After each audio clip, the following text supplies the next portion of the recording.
Hey everybody, welcome to the Gear Rules channel. It is Scott here, and as always, I'm happy to have you guys on board with us. Today we're doing a product review for another wallet. Now you might be like, Scott, we're tired of all the wallets that you've been reviewing. I apologize, I've been sent a ton of wallets and I've been working my way through them. But today's wallet is super special because it's pretty much the world's thinnest wallet, and it is not this wallet.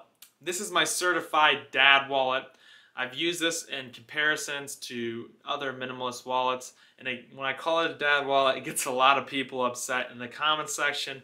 But this is your standard leather billfold with some cards and cash in it as a comparison. Today's wallet that we're going to be checking out is the Stealth Leather wallet by the company Airo Collective. Now, Airo Collective has a really cool story. It started out as a Kickstarter campaign, and it turned into a small business based out of California. At their facilities, they actually engineer and manufacture these wallets here on US soil, which is super awesome. Their founders also have pretty cool background. The founder, Steve, is a pastor and teacher, and he actually used to be a professional BMX biker where he's won several competitions. Unfortunately, he ended up breaking his back, and during his recovery, he noticed that having, a thick wallet like the certified dad wallet in the back of his pockets was causing him even more discomfort, post-recovery. So he set out to create a very thin wallet where he worked with his co-founder, Jake, who used to be a real estate portfolio manager, and they created Airo Collective. So today's wallet is not the Kickstarter wallet, that is the Stealth Razor, but they have a lot of similarities. Pretty much the same design, just different materials. In today's video, we're going to quickly dive into the website, and then we're going to get into the product details of their wallet, just kind of the ins and outs of the wallet, and then we're going to talk about my list of pros and cons. So if you like this video, please like it with the thumbs up. And subscribe to my channel if you want to see more stuff like this, like wallet reviews or similar cool gear reviews. As always, let's go ahead and get into the wallet review. Alright, as always, we're going to just check out Airo Collective's website really quickly. I was telling you guys a little bit of cool things about their story and the founders. If you want to learn more about that, go ahead and go to the About section. And I'll be sure to leave a link for Airo Collective's website in the description below in this video. Their original Kickstarter campaign wallet was the Stealth Razor, which, like I said, it's pretty much the same wallet, just different materials. This is like a more ballistic material, and this is the more affordable option of their series. They got a couple of different options here as far as materials goes. These two didn't even exist when I first looked. But we're checking out the Stealth Leather wallet, which comes up in price a little bit because, this is a leather wallet. Now, they do have a couple of different colorways that you can choose from, and I'm sure this will expand in the future, and some descriptions about the wallet. So let's go ahead and just start talking about the wallet that I carried for over a month in my pockets. Alright, so we're going to start off here by just going over the basics of the wallet. The first thing you'll notice, which I've already highlighted, is the wallet is very, very thin. When I first did my unboxing a couple of months ago on this wallet, I got the package and I was like, wow, this can't be right. It's a very thin envelope, and it almost is like a sheet of a couple of papers. And you open it up, and there it is, the wallet unfolded, and it's like, wow, this is insane. And when you fold it up for the first time, you're almost a little bit skeptical how the wallet's going to perform over time, but it does a great job. So the overall design of this wallet is pretty simple. We have two sleeves. The left hand side has a bigger window for your ID slot, and the other side has a much smaller window. You can use your thumb to slide the cards out, which we'll kind of show you here in a little bit.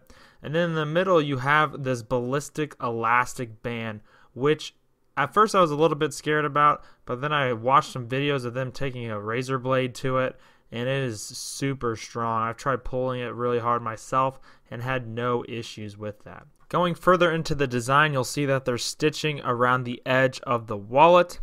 And speaking of the materials here, this is Cabretta leather, directly from a 200-year-old plus tannery out of the United Kingdom, where they actually make all sorts of like high-end leather products. So pretty quality leather that you're getting for this wallet, especially with the wallet so thin. Now on the other side, on the interior of the wallet, this material that kind of looks like the inside of a suit or a tie, it's actually RFID protectant material, so when the wallet is actually closed, your information is safe from people trying to scan your cards. Now let's go ahead and throw some cards in here. We're going to put 3 cards on each side, and there's really no issues putting your cards in here. There's just a little slit big enough for the cards. I kind of just put one corner in, slide it across, and punch it through, and it comes in no problem. Then as far as putting the cash in, I usually get it all aligned, and I grab the ballistic band. It is a little bit difficult to grab, but once you grab it, it slides in there right away.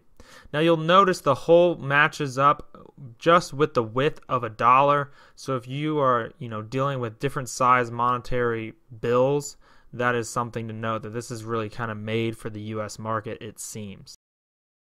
Okay, heading over to the ID side of the wallet, the window is fairly big. The bezel here on the right side is a little thick, so it kind of cuts off the expiration date, but I really don't have any problems with that. On the right side here, like I said, you use your thumb here to slide it, which is super convenient if you want to tap to pay somewhere. You kind of set up your main card for that pocket, which is super nice. And as far as the cash goes, it is a little bit loose here, but nothing out of the ordinary, especially if you have something like a money clip. Cash tends to be a little loose. I had no problems with cash falling out at all. So let's go ahead and start talking about my pros and cons. The pro here at the beginning is kind of already been talked about, but how insanely thin this wallet is. It's got about the width of a standard wallet, but the thinness of this wallet is almost second to none. Now, some of you might be familiar with the Ridge wallet. I've done a pretty big review on that. But this Ridge wallet has no cards or cash in it. You can see this wallet is as thin as an empty Ridge wallet, which is pretty impressive. Next on the pros list is that it is RFID protectant because of the material built into the leather wallet. This isn't very common for leather wallets, so it's pretty nice to have that. It keeps your information protected from people with scanners. The leather on this wallet is aging pretty well. I've had it for over a month, and it does seem to be forming to the cards, which I kind of expected. The other pro is that this wallet is really well engineered. The card slots are offset, so when you go to close it, the tops of both the card slots kind of go over into empty space so that it has a nice taper feel, and you kind of adds to the thinness. So they really thought this through, and when you're operating with the wallet, you don't really notice the offset when the wallet is open. So now let's talk about the cons of this wallet.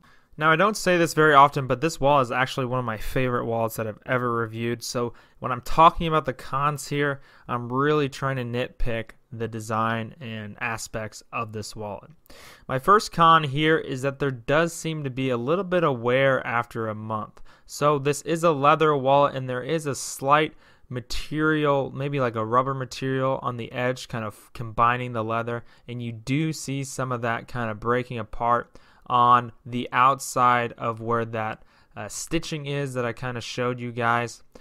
I expect that to kind of continue with over time, and you can see it there on this side of the wallet as well.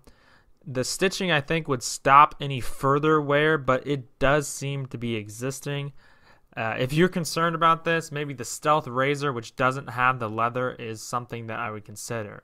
Now the other con here, and like I said, I'm kind of nitpicking here, but it's the ballistic band of this wallet.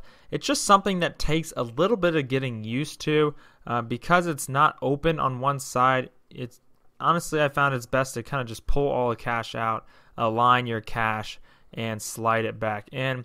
Like I said earlier, it's a little bit hard to grab that band, but that's part of it being so razor thin, is you're going to have some stuff that's hard to grab. When you compare it to your standard money clip, like the money clip here in the Andar wallet, that's kind of got an easy opening on one side, it makes it easy to kind of just pop it off, pop it back on. It's super kind of user friendly. But obviously the &R wallet's going to be a lot thicker. This wallet is the thinnest wallet on the marketplace, so it kind of comes with the territory of the design. So that's about it. Like I said, I'm kind of nitpicking here. This wallet is super awesome. I've really enjoyed my time with it. Besides this one concern of the rubber kind of holding the leather together, kind of wearing off, I really love this wallet, and like I said, it's pretty much my favorite wallet that I've reviewed, and I don't say that lightly. Hope you guys enjoyed this video, and if you did, please subscribe to my channel. Take care.